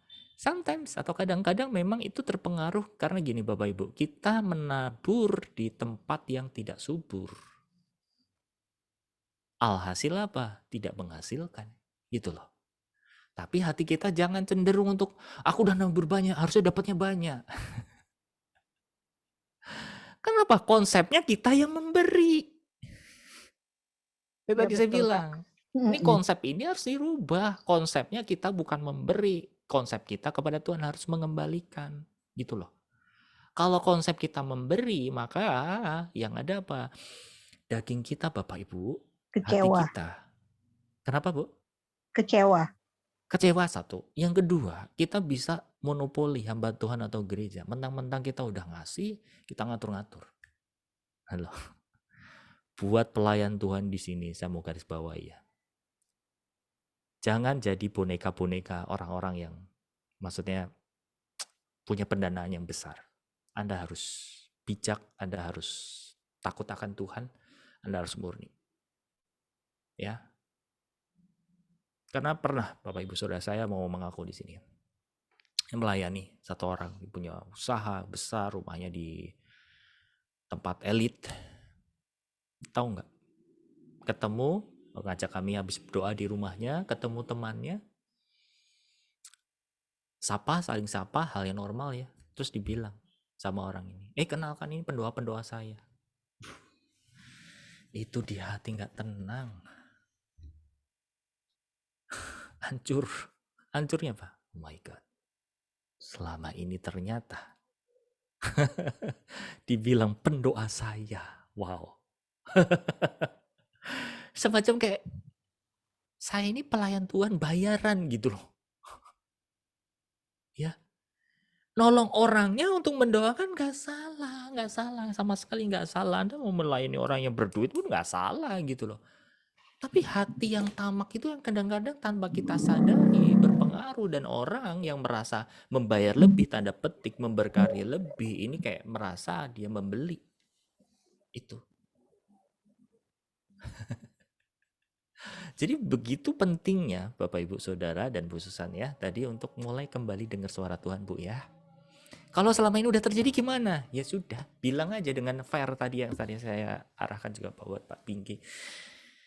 Tuhan, ampuni aku karena selama ini dalam aku mengembalikan persepuluhan, aku suka dengan jalan sendiri. Apa yang menurut saya baik. Masalahnya Pak, suara Apa? Tuhan itulah. Masalahnya suara Tuhan itu nggak instan. Nggak langsung dijawab, itu dia. Nah, oke. Baik, kita diskusi di sini Bapak Ibu Saudara ya. Kadang-kadang nggak sabar. Pengennya tuh udah deh, nggak kepikiran gitu. Justru Bu Susan, gini ya, dalam mendengar suara Tuhan itu aspeknya banyak yang Tuhan didik dalam hidup kita. Percaya nggak bahwa kita kenal Tuhan, karakter kita diubah, cara hidup kita diubah? Percaya dong, iya kan? Iya. Sama. Makanya kita dalam hal mendengar suara Tuhan merasa bahwa suara Tuhan nggak instan. Padahal suara Tuhan bisa instan banget. Nggak melulu ketika saya tanya sama Tuhan harus nunggu waktu segala macam. Gini loh, orang nggak bisa dengar suara Tuhan itu ya. Ini pertanyaan klasik sih. Ini bukan hanya Bu Susan saja ya. Pernah ada yang nanya ke saya gitu, Pak. Sebenarnya tuh ketika kita nanya sama Tuhan tuh sebenarnya Tuhan jawab kan? Dia bilang secara keseluruhan dia jawab. Nah, hal yang membuat kita nggak bisa dengar itu faktornya satu. Satu karena hati kita terlalu berisik, atau udah punya jawaban sendiri, ya, atau menyimpan luka yang banyak. Atau bahkan versi yang kedua, yaitu apa? Ini bicara tentang masa depan kita, yang mana Tuhan kadang nggak memberikan secara spesifik. Sambil contoh, Tuhan, jodohku siapa ya? Tuhan, 10 tahun ke depan, nanti saya jadi apa ya? Gitu. Apakah nggak mungkin Tuhan kasih? Kasih, tapi Tuhan tuh kembalikan ke hati kita gitu loh. Sama kayak gini contohnya Bapak Ibu Saudara, Anda menjadi orang tua yang sedang mempersiapkan warisan ke anak. Anak Anda masih usia 20-an something. Bijak nggak? Kalau Anda kasih tahu ke anak, nah ini sama papa mama udah kasih warisan sekian M ya. Buat kamu nanti dewasa. Loh, salah nggak jujur orang tua? Nggak salah. Tapi itu bisa dimanfaatkan dari kelicikan hati manusia untuk apa? Ya udah kalau kayak gitu ngapain saya harus susah payah kerja, kuliah, toh juga nanti dapat duit banyak. Benar nggak saudara? Makanya kadang ya kita nggak bisa secara instan dapat sesuatu dari Tuhan karena itu pengaruh dari hati, mungkin berisik, mungkin luka, atau bahkan kita sudah punya jawaban sendiri. Yang kedua, karena faktor pertanyaan kita ke Tuhan itu bicara tentang masa depan kita yang spesifik, yang mana Tuhan sedang mengajarkan pengharapan dan iman kepada kita. Seperti itu. So, buat Bu Susan, belajar Bu ya. Itu jalan satu-satunya. Harus dirubah. Pak, tapi nggak spontan. Justru itu yang Tuhan develop. Tuhan yang sedang bangun di dalam nilai hidupnya Bu Susan supaya apa? Jadi pribadi yang baik Tuhan. Aku mau dengar kemana ini aku harus kembalikan. Kalau misalkan belum dapat, ya udah Bu, tampung sementara. Ya, Kadang-kadang kan Tuhan suruh apa, otak kita jalannya lain. Jadi kayaknya kasih persembahan ini. Ya kayak Bapak bilang tadi, kelihatannya tuh itu semua tuh tercukupi gitu loh. Ini rasanya ada di satu sisi tempat lain yang lebih membutuhkan. Itu kan kepala kita kan yang mikir Pak. Tapi memang sih memang pernah saya kayak gitu. Saya secara buta aja saya mau taat Tuhan, saya melakukannya. Dan memang benar itu orang memang membutuhkan banget gitu. Cuma kadang-kadang otak kita yang jalan duluan Pak. Itu yang repotnya. Tuhan udah ngomong cuman tuh. Jadi memposisikan logika dengan apa kata Tuhan itu susah banget. Jadi kadang-kadang masa sih mau nyuruh saya pergi ke sini, masa sih saya kan punya planning begini Tuhan, saya kan punya, jadi sesuatu apa lama-lama kan Tuhannya juga capek. Tuhan nggak capek Bu, kita yang capek denger, belajar denger. Ya Oke. udah kata Tuhan mau-mau aja. Ya, pertanyaan Oke, saya gini, Ibu mau belajar nggak? mau Pak. Mau, ya kita doa ya. Oke. Bu Susan boleh ikutin doa saya gini. Tuhan Yesus, Tuhan Yesus, aku mau mohon ampun aku mau mohon ampun atas apa yang aku perbuat. atas apa yang aku perbuat. Beri aku hatimu Tuhan, Beri aku hatimu Tuhan, supaya aku mau belajar, supaya aku mau belajar, taat, taat, mendengar, mendengar, dan lakukan.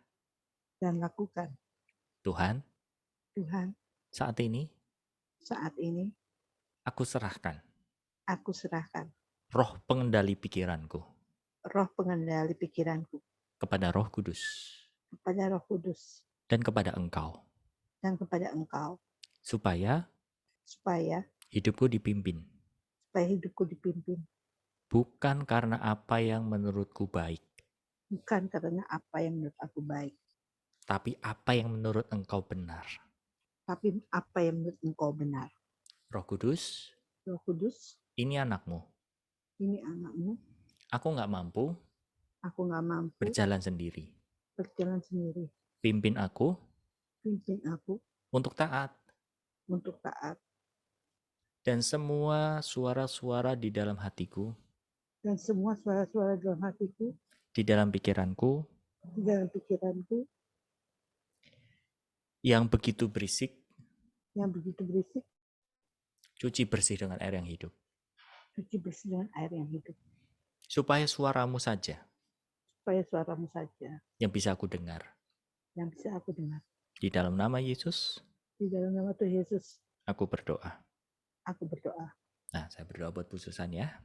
Mari Roh Kudus, Engkau yang tolong, Engkau yang bantu anakmu ini, karena Kau tahu hati anakmu itu betul-betul mengasihi Engkau, betul-betul mau menghidupi pribadimu sehingga beliau boleh mengalami satu transformasi kehidupan yang jauh lebih kekal.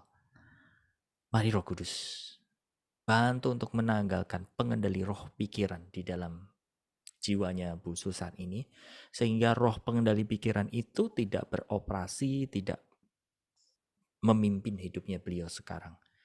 Tapi sebaliknya, Engkau yang memerintah, Engkau yang memimpin jiwanya, Engkau yang memimpin pikirannya, emosinya, dan kehendaknya, sehingga apa yang harus beliau perbuat, apa yang Bu Susan perbuat, itu betul-betul mulai datangnya daripadamu.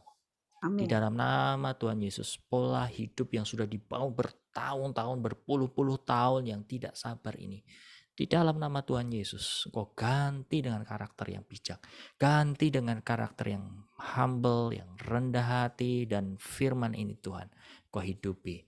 Banyaklah mendengar daripada bertindak. Biarlah firman itu menjadi hidup di dalam dirinya Bu Susan, sehingga beliau boleh menjadi anak Allah yang presisi dalam mendengar suaramu, dan apapun yang dikerjakan mulai menghasilkan berlipat-lipat ganda buah.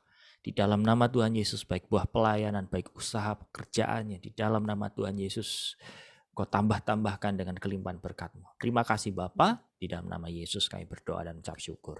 Amin. Amin. Makasih Pak. Belajar ya Bu. Ya ini juga termasuk sama kayak remoka, doa pagi segala macam, pikiran itu bisa lompat-lompat. Mungkin karena itu ya. Ya, ya, Kita ya, punya betul. kayak istilahnya itu kita ini keminter pada Tuhan. Exactly, betul sekali. Iya Benar. Pak, makasih Pak. Iya, makanya harus dilatih. Makanya kenapa kalau doa pagi itu sering Anda mendengar musik yang lembut. Sebenarnya itu membantu Anda. Saya pernah jelaskan ya Bapak Ibu Saudara, coba saya akan tampilkan di sini. Saya minta waktunya sebentar, saya coba lihat file saya. Ada di buku 8 sebetulnya. Tapi ini penting untuk Anda tahu. Dan kadang ketika kita tahu pun nggak sadar. Tapi paling tidak Bapak Ibu Saudara mulai mengerti ya, kenapa saya susah untuk masuk ke dalam hadirat Tuhan, susah menangkap suara Tuhan dan lain sebagainya.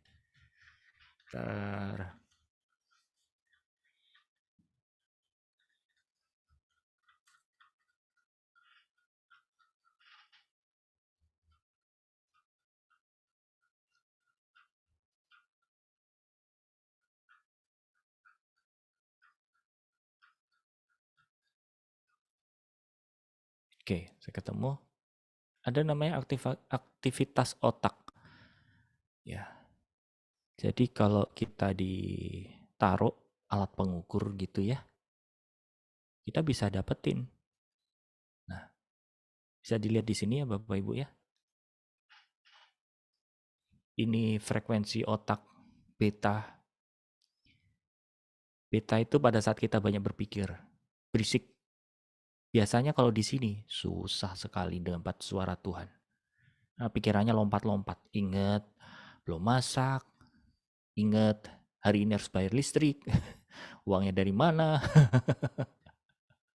Besok makan apa? Segala macam itu aktivitasnya di sini sudah ya. Banyak orang thinking di posisi beta. Nah, ketika kita bisa dengar suara Tuhan tuh minim di mana? Alfa. Ya.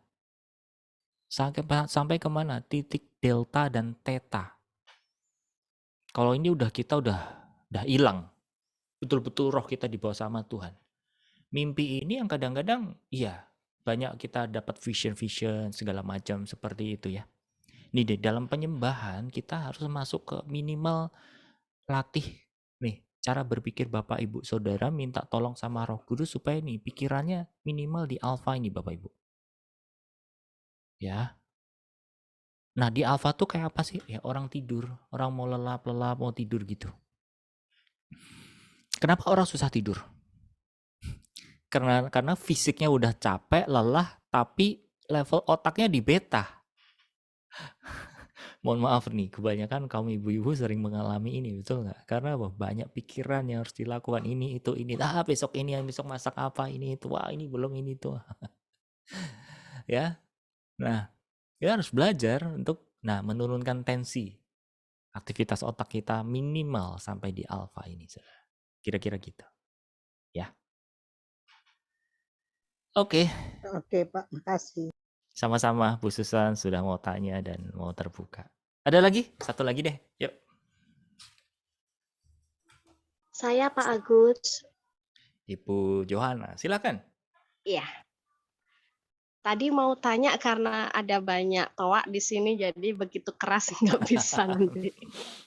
Nggak apa-apa. Oke, silakan. Iya. Tadi saya masuknya nggak terlambat ya, jadi nggak begitu mendengar di awal. Cuma saya mendengar ketika Pak Bingki tadi menyampaikan tentang traumanya. Jadi saya ingin bertanya juga tentang trauma ini. Silakan. Kedengaran ya Pak? Itu toanya. Nggak apa-apa. Dengar. Ya. Dengar kok, santai aja. Saya itu memang dari kecil mengalami banyak hal, jadi ada begitu banyak trauma. Tapi ketika mengalami beberapa sering didoakan dan pelepasan seperti itu, berangsur-angsur mulai membaik. Dan bahkan dulu kan saya pernah punya depresi ya. 2016 itu depresi saya sudah sembuh gitu. Jadi saya tidak lagi mengalami gangguan depresi sampai seperti itu gitu. Jadi tapi beberapa hari ini kemarin maksudnya minggu-minggu kemarin itu tiba-tiba muncul sesuatu yang seperti orang ketakutan gitu kan.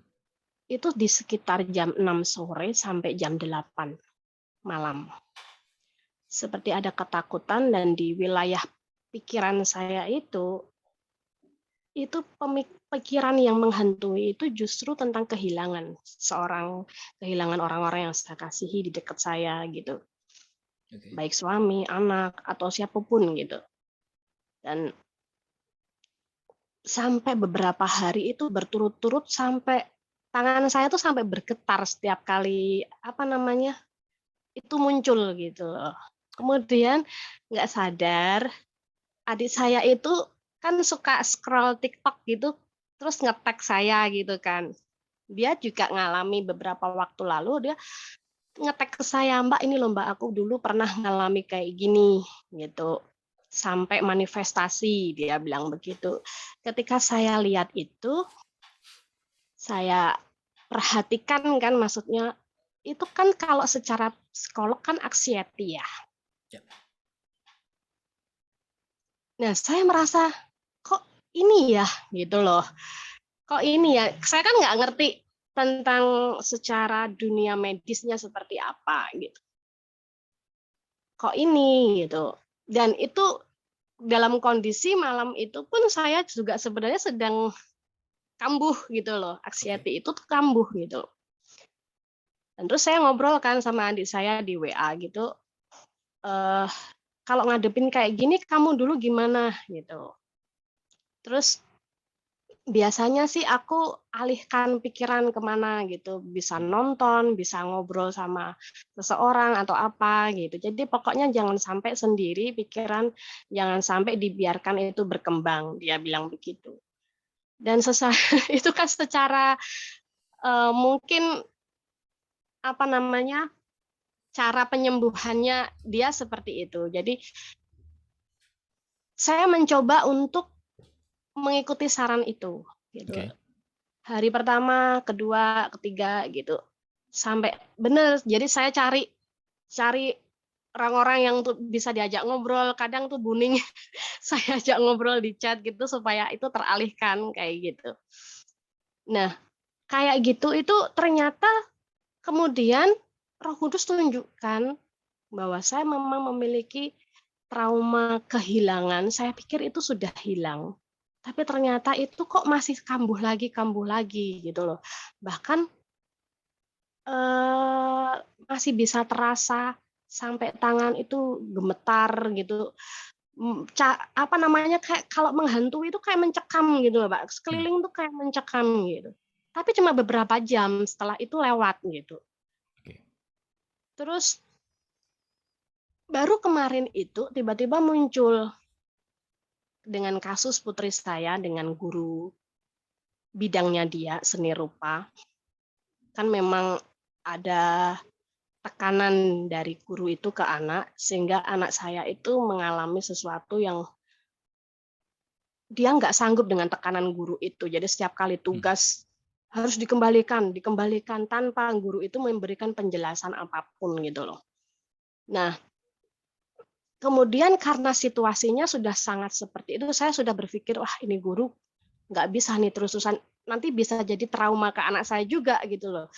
Dan saya ngobrolin itu dengan wali kelasnya kan. Saya ngobrolin itu dengan wali kelasnya, tapi malah justru muncul trauma saya. Padahal itu kondisinya tuh ngobrol sama wali kelas loh. Itu muncul trauma saya tentang guru saya dulu gitu. Jadi saya punya trauma dengan seorang guru kelas 1 SD dulu. Dan itu yang membuat saya akhirnya pernah menyakiti satu guru saat di SMK.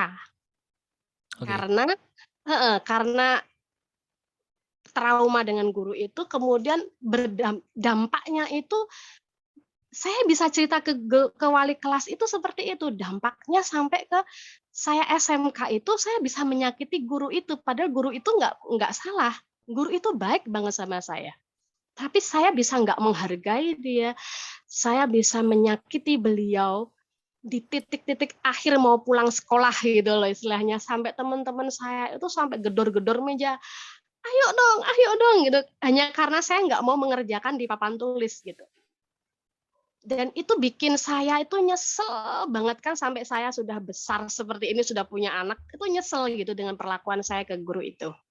Dan sempat beberapa kemarin itu ketemu dengan salah satu guru kelas 1 SD, dan saya dipertemukan itu, saya pakai momen itu untuk peluk beliau. Jadi ada 2 guru yang menyakiti saya, jadi yang guru agama itu belum ketemu, tapi yang guru kelas 1 wali kelas itu sudah ketemu, dan saya pakai momen itu untuk peluk beliau gitu kan, supaya hati saya berdamai gitu. Tapi ketika saya bicara dengan wali kelas anak saya, itu bisa keluar semua toh Pak, sampai saya nangis gitu. Jadi padahal itu pembahasannya kan tentang anak saya, kok malah jadi saya yang curhat ya sama beliau gitu loh.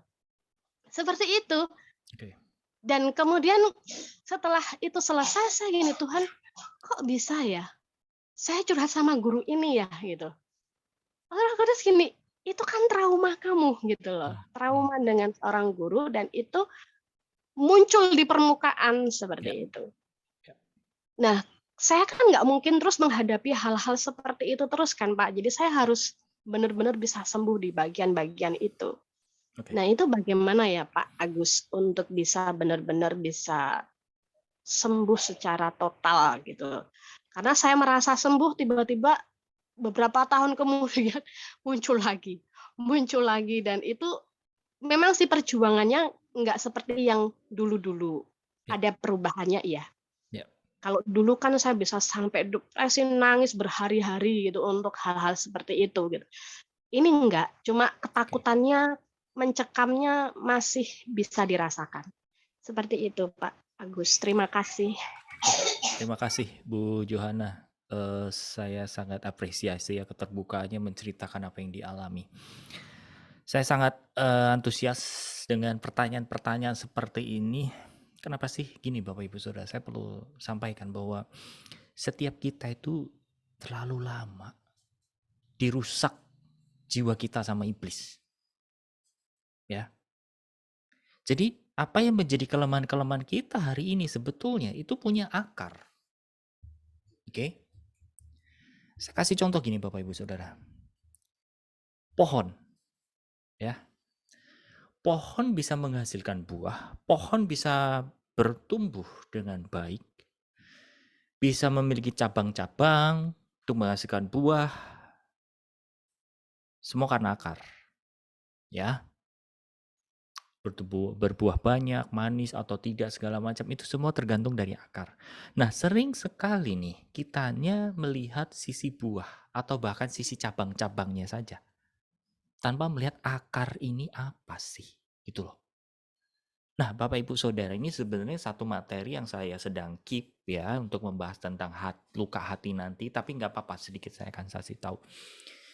Saya juga sedang mempelajari lebih mendalam, lebih progresif tentang mengenali akar gitu ya. Karena kalau kita bicara akar, Saudara ya, orang luka hati itu semua akarnya dari mana sih?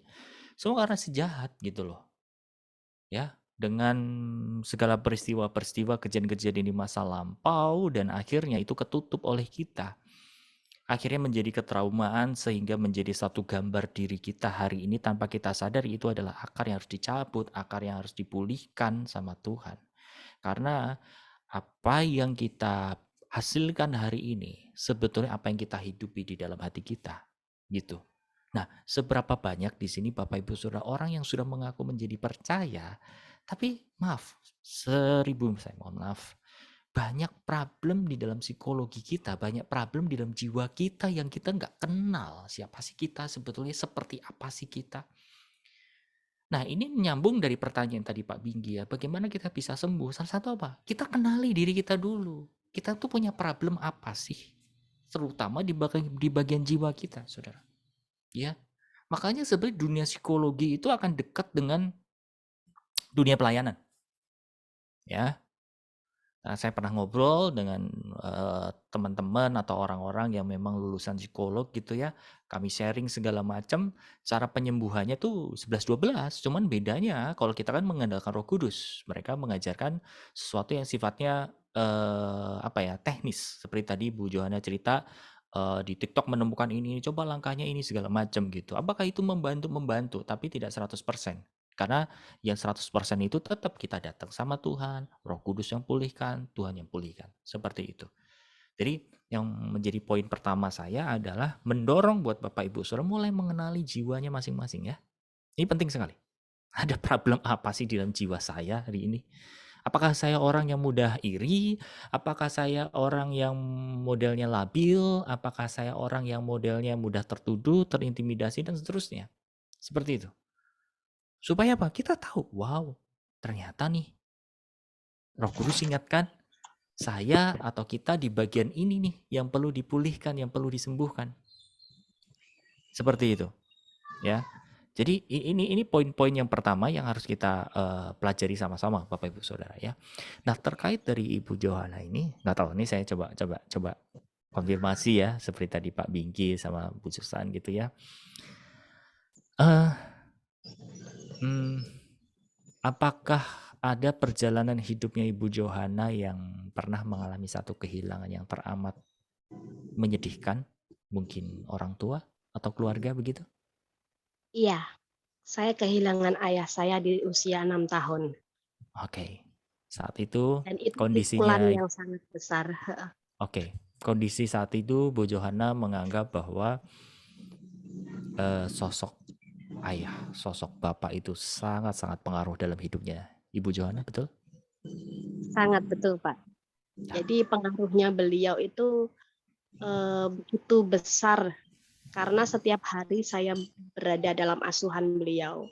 Oke. Hampir setiap jam itu bersama beliau karena ibu saya kan bekerja ya. Jadi dari saya bangun tidur, berangkat ke sekolah, sampai makan aja disuapinnya sama beliau gitu. Jadi tidur pun juga dinina bobok sama ayah kayak gitu. Jadi memang ketika ayah mulai merasa sakit, itu sebenarnya sudah ada kesedihan di dalam hati saya begitu besar.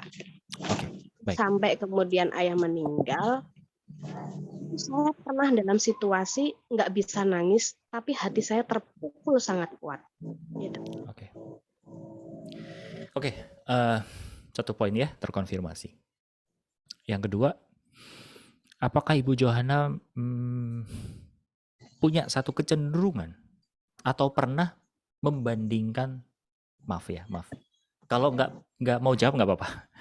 Apakah pernah membandingkan suami seperti ayah Ibu Johanna dan itu akhirnya jadi masalah? Iya. Karena dulu begini Pak Agus, saya memang sampai kemudian sulit sekali menemukan pasangan hidup saya, sosoknya karena saya melihat kepada ayah. Begitu. Makanya ketika Tuhan itu menjodohkan saya dengan suami gitu dalam pertemuan perjodohan ilahinya gitu. Di awal-awal saya sangat ragu dan menolak gitu. Walaupun pada akhirnya saya kemudian saya menerima karena dalam bentuk ketaatan saya sama Tuhan di awal seperti itu.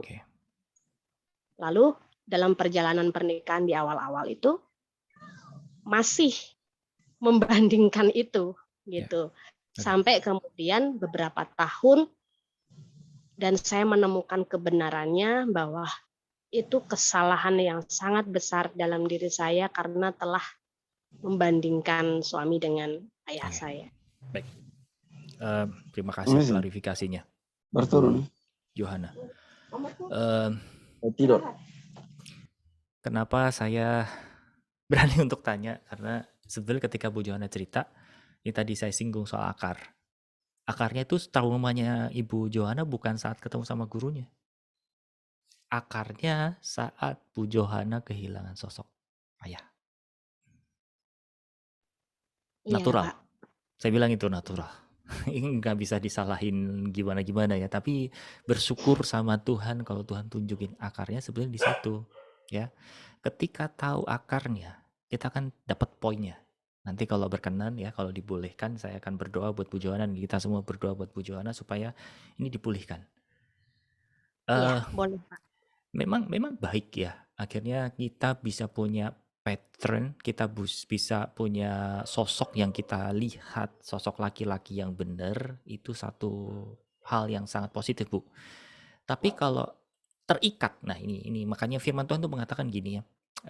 Yang kurang kita pahami adalah ada kan firman Tuhan, Yesus tuh bilang gini, kalau engkau tidak membenci saudaramu laki-laki, perempuan, membenci orang tuamu, kau gak layak bagiku. Ada ya ayat itu ya. Itu maksudnya apa? Bukan membenci secara harafiah, tapi harus ada batas kasih kita kepada sesama. Batasnya apa? Kasih Tuhan itu sendiri.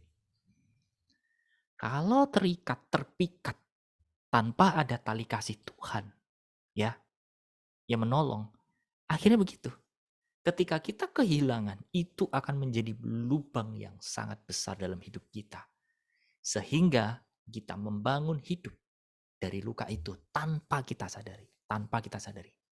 Ketika kita ketemu benih-benih lain, kita akan jatuh di situ. Dasarnya apa? Karena ada akar yang masih menganga itu tadi. Gitu. Nah itu cara iblis tuh melukai banyak manusia karena apa? Ditutup mata hatinya untuk melihat akarnya, lubangnya di mana. Kita fokus hanya kepada buah-buahnya saja. Oh ini kenapa sih orang ini ngerokok? Kenapa sih orang ini nggak mau bertobat? Kenapa sih orang ini dikasih tahu nggak ngerti, ngeyel segala macam, keras kepala segala macam. Itu semua buah. Ada akarnya, ada. Gitu loh. Jadi pekerjaan rumah kita adalah datang sama Roh Kudus, punya hati yang rendah hati untuk terbuka seperti Bu Johanna ini. Supaya mulai melihat akarnya di mana. Nah ketika ketemu akar, bagi Roh Kudus gampang untuk mencabut. Karena ada kerjasama antara Roh Kudus dengan diri kita. Seperti itu, Bu Johanna. Ya. Nah kalau jadi, Iya Pak. kalau pertanyaan gimana bisa supaya sembuh dari masalah itu, ya dengan pengakuan Ibu seperti ini menjadi satu pintu gerbang sih. Jadi saya percaya waktu-waktu yang akan datang Ibu mengalami pemulihan yang luar biasa. Sehingga ketika iblis mau mengungkit itu lagi, Anda nggak akan terganggu. Ya. Tapi selama akarnya itu masih ada, Bu, itu akan menjadi beban buat Ibu. Ya, tanpa disadari, di bawah alam sadar Ibu itu selalu menstandarkan laki-laki itu seperti ayah, Bu Johanna. Dan ketika tidak sesuai, itu akan membuat Anda sedih, membuat Anda kecewa. Ya, kira-kira gitu. Iya, betul sih Pak. Dan sebenarnya saya pun juga sudah ada pengakuan ke suami juga gitu, dan meminta maaf juga kepada suami karena pandangan saya itu kan salah gitu. Ya. Pemikiran saya salah. Dan itu sudah saya bangun ya termasuk lumayan lama ya, karena kan sejak saya kecil akhirnya fokus saya kepada seorang pria, tertujunya saya mau yang seperti ayah gitu. Ya. Jadi ada begitu banyak pria yang datang ke saya saat saya sekolah sampai kerja gitu. Saya cuma nggak pernah dayung bersambut ke mereka gitu loh.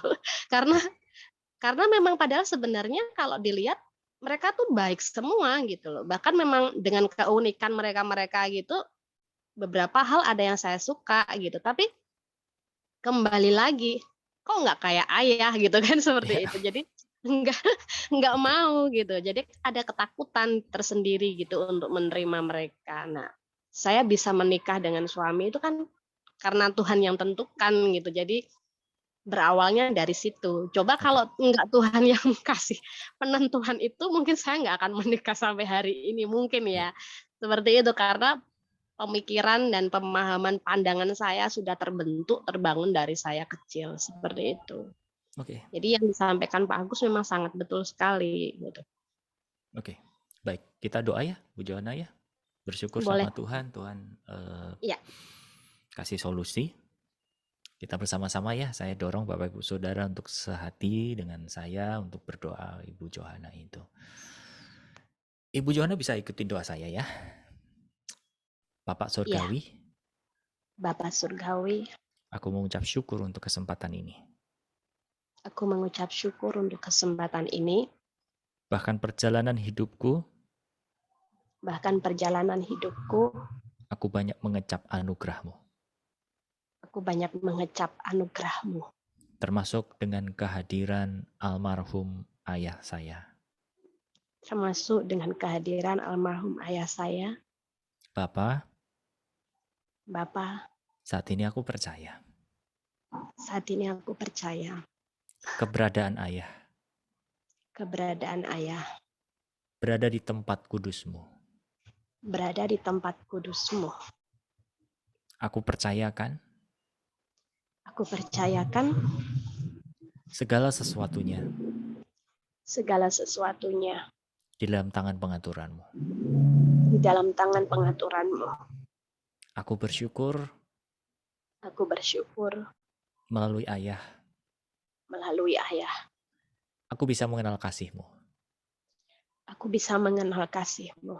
Tapi hari ini Bapa, Tapi hari ini Bapa, bila hubungan itu bila hubungan itu dibatasi dengan kasih-Mu. dibatasi dengan kasih-Mu, Di dalam nama Tuhan Yesus. di dalam nama Tuhan Yesus, Sehingga aku hari ini sehingga aku hari ini hanya betul-betul melihat dan memandang hanya betul-betul melihat dan memandang-Mu.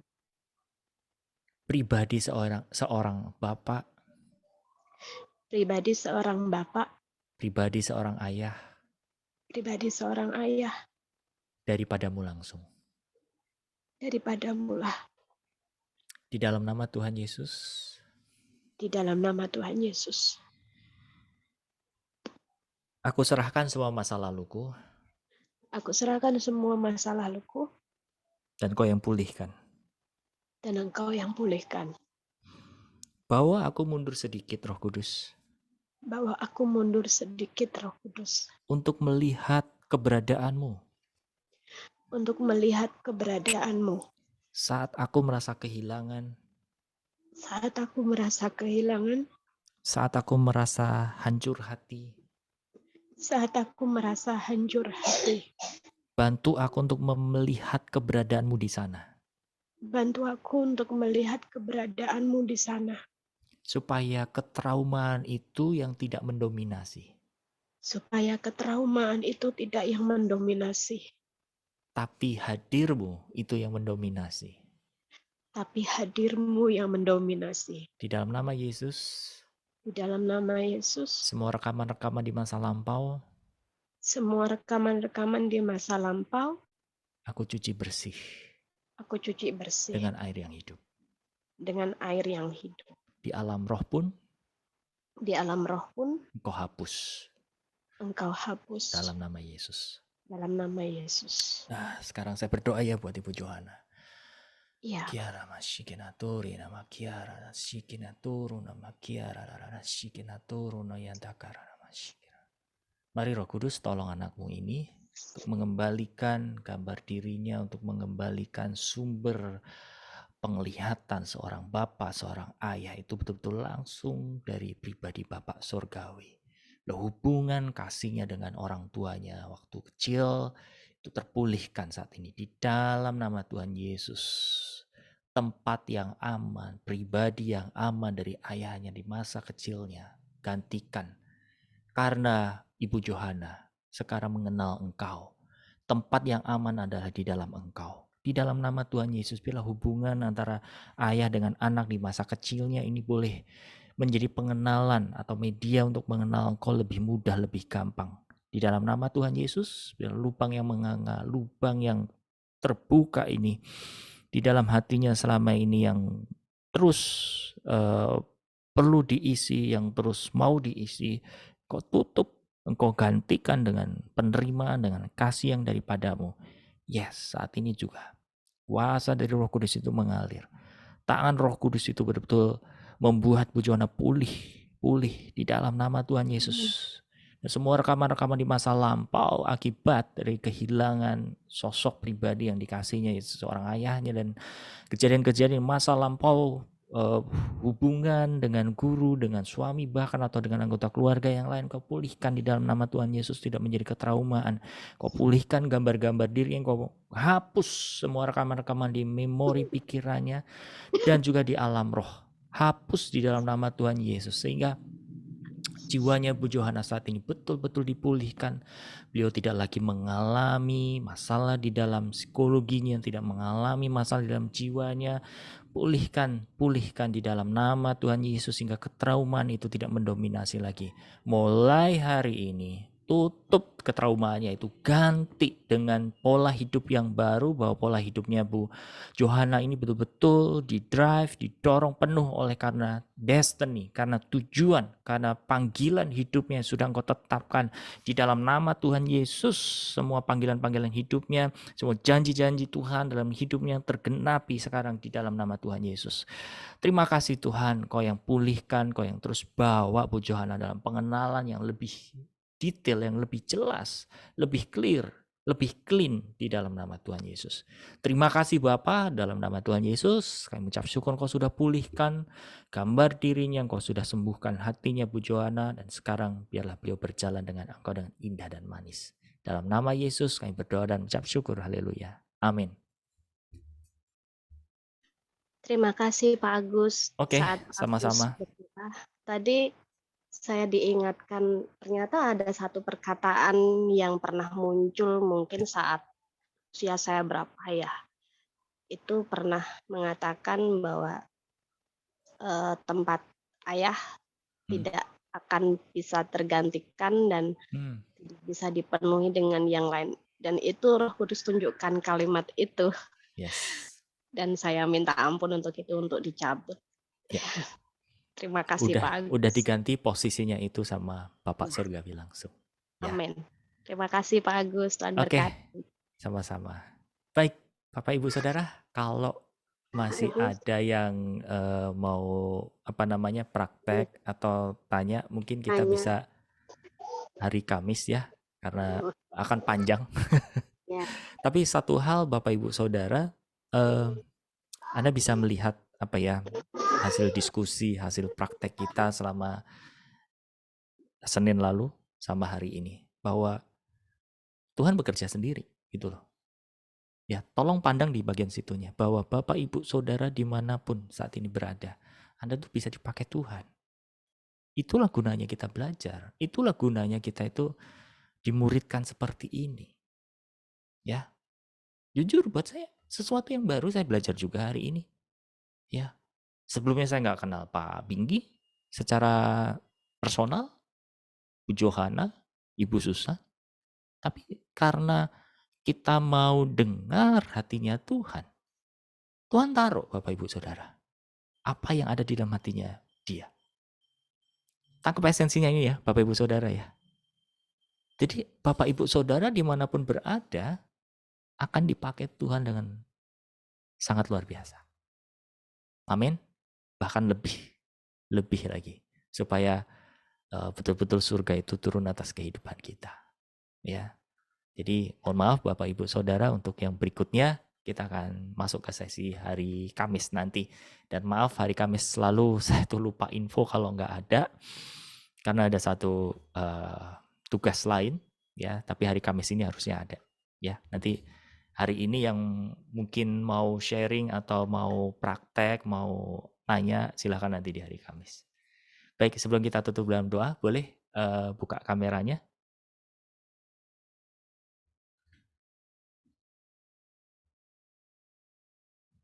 Oke. Baru masker karena lagi di kantor, Pak. Tidak apa-apa, Bu Cecil. Nah, untuk pertemuan berikutnya, saya challenge. Saya nggak akan tunjuk orang-orang yang sudah melayani, tapi benar-benar Anda yang baru belajar, nanti Anda yang menggantikan posisi saya. Ngerti maksudnya? Nanti ada yang konseling, Anda yang nangkep hatinya Tuhan apa. Oke ya? Mau ya? Baik. Kita foto sebentar. Hitungan ketiga. Sebentar. 1, 2, dan 3. Oke, satu layar lagi. Sabar. 1, 2, dan 3. Baik, kita berdoa, Bapak Ibu. Bapak terima kasih. Kau berdaulat penuh atas sesi ini. Teruslah bicara. Dan bawa setiap anak-anak Allah ini betul-betul mulai mengenali dirinya. Pribadi lepas pribadi mulai ungkapkan apa yang sebetulnya menjadi akar hidup mereka semua. Supaya setiap kami anak-anak-Mu ini bertumbuh dengan utuh. Bertumbuh dengan benar, bertumbuh dengan murni. Kami tidak menyimpan kepalsuan. Kami tidak menyimpan akar-akar masa lampau kami yang mengganggu pengenalan akan Engkau. Roh Kudus, Kau yang lebih tahu daripada anak-Mu ini. Biarlah pribadi-Mu Roh Kudus, itu yang menjumpai setiap pribadi anak-anak-Mu dimanapun mereka sedang berada. Segala sesuatu apa yang sudah dikubur, apa yang mungkin sudah dilupakan, yang dianggap itu sesuatu hal yang lazim, sesuatu hal yang biasa, bahkan sesuatu yang mungkin dianggap sudah lewat. Kalau itu masih menjadi masalah, silahkan kembalikan Roh Kudus untuk mundur sedikit dan Kau yang pulihkan di bagian itu. Di dalam nama Yesus, kami percaya Tuhan, Kau yang memulihkan gereja Tuhan untuk betul-betul muncul sebagai gambar gereja yang utuh dan asli.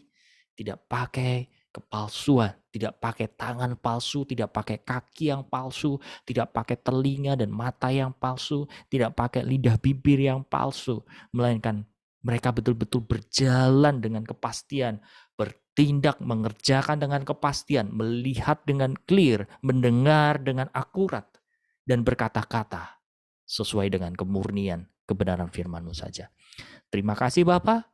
Hanya di dalam nama Tuhan Yesus, biar berkat kasih karunia boleh mengalir dalam kehidupan Bapak Ibu Saudara sekalian, dan damai sejahtera daripada Tuhan Yesus Kristus selalu menjaga hati dan pikiran anak-anak Allah ini. Terima kasih Roh Kudus, Kau yang pimpin kami untuk melakukan setiap apa yang menjadi kehendak Allah. Terpujilah Engkau, di dalam nama Yesus kami berdoa dan mengucap syukur. Haleluya. Amin. Amin. Terima kasih Pak Agus. Oke, Terima bless kasih. ya semuanya. Sampai bertemu hari Terima kasih. Kamis. Bye. Terima kasih Pak Bye. Agus. Ya, bye-bye. God bless.